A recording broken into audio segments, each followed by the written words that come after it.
सबके आगे अपना बुनकर पैनल की जानिब से किया गया है।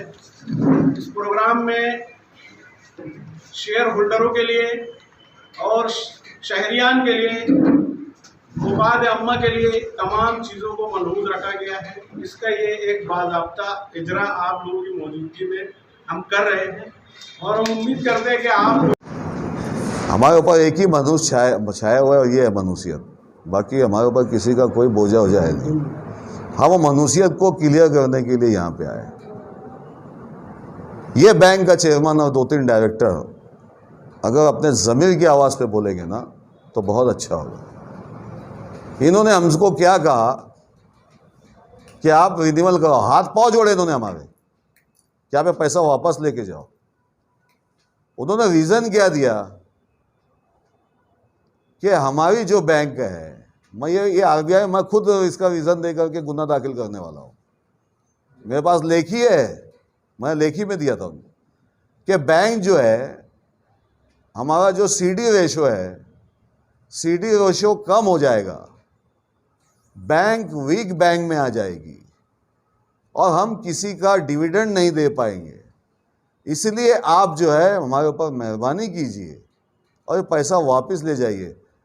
नसीम साहब हमारे साथ थे। नसीम साहब ने मेरे भाई को फ़ोन लगाया, उस वक्त जिंदा थे मेरे भाई माजी महापौर हाजी मोहम्मद इब्राहिम। वो मानने के लिए तैयार नहीं थे, बोले मैं मनुष्यत में रहना नहीं चाहता, मुझे पैसा भरना है। बहुत मिन्नत समायत करके नसीम साहब ने प्रेशराइज कर यही बोले थे पैसा भरो, लेकिन नसीम साहब और चेयरमैन और ये जो इम्तियाज़ है, इम्तियाज़ी नाम है ना CEO का, इन्होंने बहुत प्रेशर लाया नसीम साहब के ऊपर। नसीम साहब ने मेरे को समझाने में कामयाबी हुए। मैं देखो हम व्यापारी है, व्यापारी पैसा हम किधर भी डाइवर्ट कर देंगे। इसके गवाह जो है हमारे CA यहाँ पर शहजाद भाई। फिर उन्होंने रिन्यूअल करने को कहा। हमने उस अकाउंट को शहजाद साहब से सब अकाउंट्स में से ले करके हमने उसको रिन्यूअल किया। ये आईना है। अब उस वक्त हम भर रहे थे, अब वहाँ से लेके आज तक का जो ब्याज हमारे ऊपर चल रहा है ये कौन भरेगा भाई, आप बताओ। अगर आप इंसाफ करने वाले अगर मीडिया हो तो आप बताओ ये हमारे पास जुल्म हुआ कि नहीं हुआ, बताइए ना, बताइए ना, हुआ कि नहीं हुआ। और तुम्हारी औकात है वे जिसकी उसकी औकात निकालने की। हाँ, तुम 26 सेट का लेके बैठ गए और तुम्हारे ऊपर बाकी नहीं है क्या, तो निकालोगे, बोलोगे यहाँ पर। हाँ, चेयरमैन ने किसके नाम पे लोन लिया बताओ क्या। हाँ, वो केस हार गए, कोर्ट में केस हार गए, 30 लाख रुपए हवा में हो गया जनता बैंक का तुम्हारी वजह से, बताओ क्या। भाई मैं बताऊंगा तो क्या, अदारे हमारे हैं, हम जिम्मेदार है, तुम नहीं है।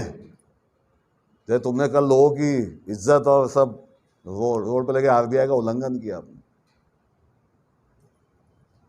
पैसा भरने आए थे तो वो क्या बोल के वापस किए वो बताओ। उन्होंने ये कहा कम हो जाएगा। अब सीडी आप पूछिए ना उनसे, चेयरमैन साहब से, इम्तियाज़ भाई से, है ना। डिपॉजिट और जो खर्च रहता है ना उसका रेशो रहता है, तो वो रेशो डिस्टर्ब हो जाएगा। और डिविडेंड नहीं मिलता उससे, डिविडेंड नहीं बांट सकते।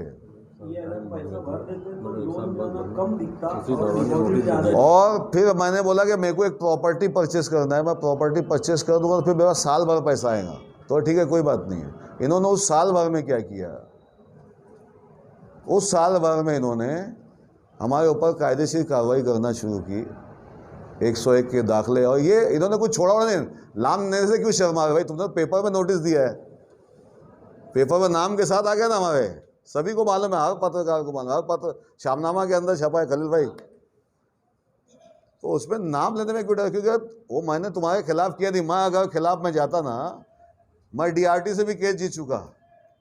मैं अगर इनके ऊपर एक डालूंगा ना सुप्रीम कोर्ट के अंदर तो ये सब के सब सलाखों के पीछे रहेंगे, बैंक बंद हो जाएंगी। लेकिन हमारे जो लोग हैं मेरे साथ, मेरे सरपंच जो है, उन्होंने अदारों को नुकसान ना पहुंचे, इसलिए हम अदारों की फिक्र करते हैं। हमने अदारों की फिक्र किया। DRT से भी हम केस जीत चुके हैं, इसीलिए वो नाम नहीं ले रहे, उनको मालूम है क्या होगा। और पहली बात तो आपने जो कल काम किया वो तो उल्लंघन ही किया RBI रूल्स का। तो हमारा आपसे, आपके माध्यम से बोलना है कि हम लोग जो यहाँ पर है, अभी जैसे उन्होंने एक बात कही कि हमने ऑनलाइन और ये और वो फलाना, अरे भाई ऑनलाइन कब से शुरू हो गया, ज़माना हो गया नेट बैंकिंग खलील भाई, हैं? अब आज तुम चालू कर रहे भाई, जबकि तुम्हारे अकाउंट होल्डर दूसरी बैंकों में चले गए, कारखानेदार चले गए। सुनो, कारखानेदारों को बैंक क्यों बनी भाई, अदारे क्यों बने? बुनकरों के लिए बने ना। किस लिए बने भाई बताओ ना आप? हमारे असलाफ ने जो बनाया बुनकरों के लिए बनाया, मालेगांव शहर के शेयर होल्डरों के लिए बनाया। अब जब उनको तकलीफ आप देंगे तो आप रह नहीं सकते। और आप ये कह रहे हो कि ये बैंक जो है, बैंक के अंदर इलेक्शन लड़े तो ये कारपोरेशन हो जाएगा, कारपोरेशन के ऐसा लोड घुसोड़ हो जाएगा। अब मुझे ये बताइए आप कि जहाँ ये सेंटेंस वो लोग बोल रहे थे वहाँ पर सब कारपोरेशन के कारपोरेटर मौजूद थे। मैं कारपोरेटर के खिलाफ नहीं बोल रहा हूँ, लेकिन कारपोरेटर तो आपके साथ बोल रहे थे।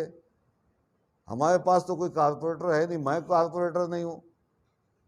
और हमारे जो उम्मीदवार है खलील लाइक, वो भी कारपोरेटर नहीं है, अल्हम्दुलिल्लाह, एक भी कारपोरेटर नहीं हमारे जो उम्मीदवार है। और साफ कैरेक्टर के हमारे उम्मीदवार है, साफ कैरेक्टर के है। डॉक्टर हारून साहब का इनका आखिरी 11th आवर में मोइन, इन्होंने बोला हमने किसी के ऊपर ऑब्जेक्शन नहीं लिया। आपने तो ऑब्जेक्शन लिया ना भाई, मोइन के ऊपर लिया, मोइन केस जीत गया। अब जब 11th आवर में मोइन का रिजल्ट आया तो हमको डॉक्टर साहब को रिक्वेस्ट करके इनका फॉर्म वापस लेना पड़ा। पार्लियामेंट्री बोर्ड इनका शुक्रगुजार है कि इन्होंने अपना फॉर्म वापस ले लिया। अब बैंक के अंदर कोई भी ऐसा हमारा डायरेक्टर नहीं जिसने बैंक को नुकसान पहुंचाया, आप ही लोगों ने बैंक को नुकसान पहुंचाया। और मालेगांव शहर में, मालेगांव शहर के जो बैंक के शेयर होल्डर है, जो बुनकर हजरात है, वो जो है एक ही आदमी से चिढ़ रहे, जो है बैंक का चेयरमैन अलीमुद्दीन। क्यों उससे चिढ़ रहे भाई? क्या दुश्मनी हो सकती है उसके साथ? तो कहीं ना कहीं उसने किसी को तकलीफ पहुंचाया होगा ना, जब भी उसके खिलाफ बोल रहे होंगे। ऐसे थोड़ी किसको पागल कुत्ते ने काटा वो भौंकना शुरू करेगा। तो इन्होंने इसको हटाया भी नहीं, इसका फॉर्म भी विड्रॉल नहीं किया। क्या फायदा है इनको इनसे? तो मैं इन तीनों से ये बोलना चाहूँ जो उनके जिम्मेदार बने पड़े कि आप क्या मिनी कारपोरेशन चला रहे हो वहां पर?